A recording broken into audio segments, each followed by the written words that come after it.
Okay, this is the second part in the video series, whatever you want to call it, that I'm making about living in Fukushima Prefecture, and living as close as I am to the Fukushima Daiichi nuclear plant. 27 miles, 40 some odd kilometers. I'm not good at those. I talked about in my last video, which was the intro, that I wanted to go over different subjects with different videos, and this I'm talking a little fast because I don't want to run really long. I know if you watched Kurt's videos, you probably like long videos, so I'm gonna try to keep it under 10 minutes. Just for this is the everyday life. That's what I'm covering here. Yes, I've only been here for a month, so everyday life is hard to really talk about, but I've seen the people and talked with the people that have been living here since the accident. And okay, everyday life.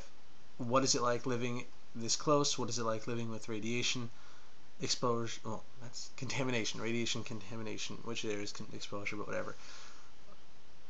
If you didn't know there wasn't radiation here, if you didn't know it, if you didn't have a Geiger counter, you wouldn't know. You don't, you go to Koriyama, yeah, however you want to say it, wherever you're from. It's double the radiation of where I'm living. You don't see anything different besides you see at the station, at Koriyama Station, there is a radiation counter there. And people aren't acting different. Like on the superficial level, you don't see a difference. Out here in the countryside, I'm 20-30 minutes from Koriyama, pretty much in the middle of nowhere. But I live close to farmers. I'm right in the middle of rice fields. And I don't see a change. And the people I've talked to who've been here this whole time don't see a change. Everyone's going about their daily lives, so you don't. The reality of this situation doesn't feel. It's not that it doesn't feel real, which because that's stupid to say.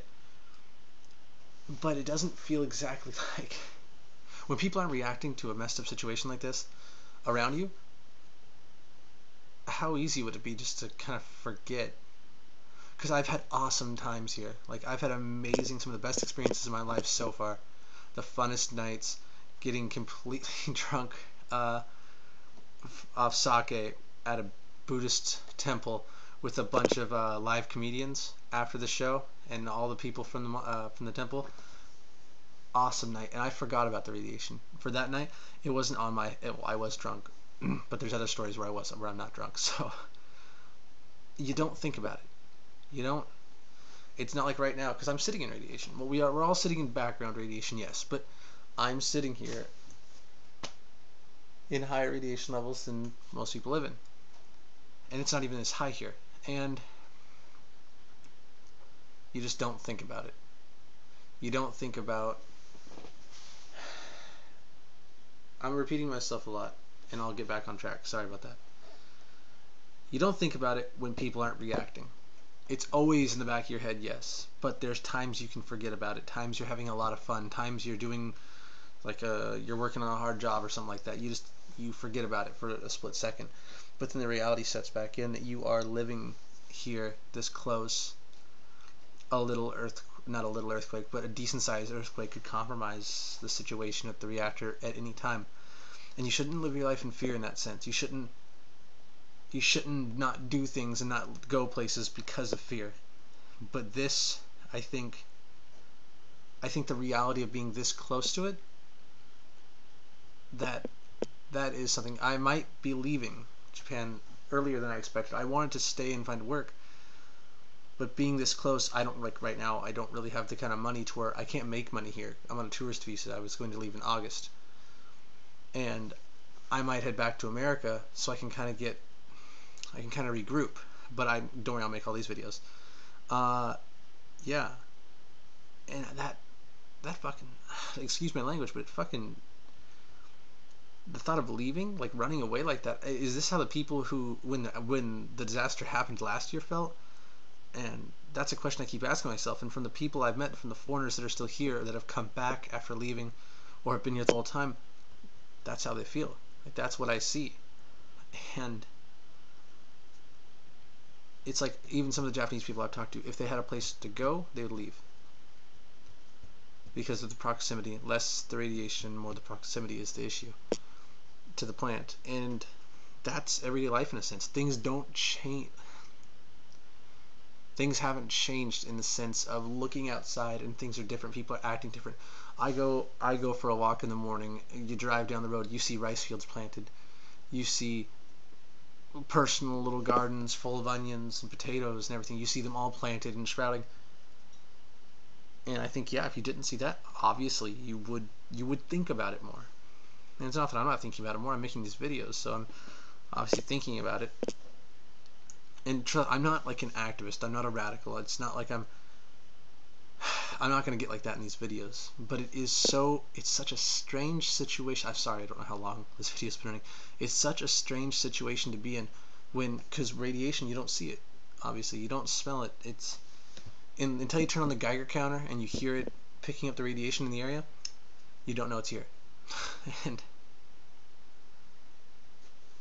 booyah, mosquitoes, hate them. Yeah, it's a fucked up situation to be in. Because I've come to Japan, I always had an interest in Japan, in the history of Japan, the Nihon Shoki,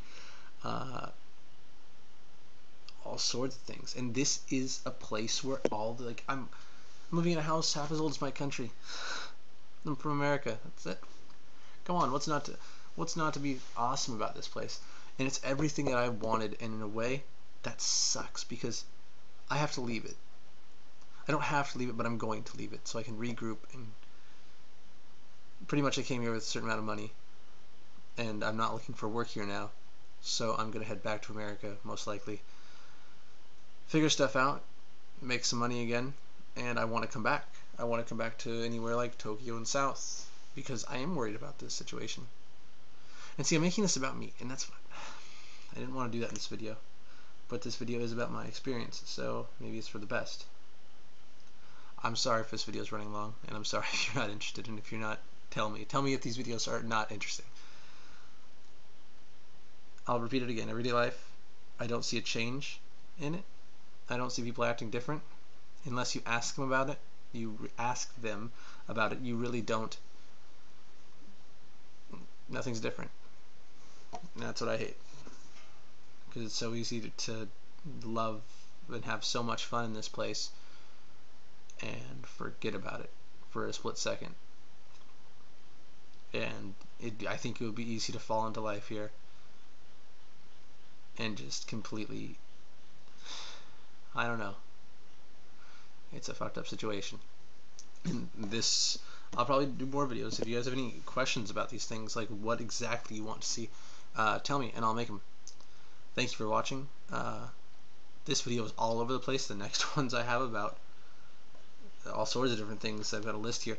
I'm going to do them better. I'll keep on track better and try to talk about myself as much. But coming up next in videos, we've got stories, what it's like going shopping for foods and things like that. There's quite a few things on here. Yeah, I'll talk to you guys later, and thank you for watching if you stayed watching this long. And thank you everybody for your support again. Goodbye.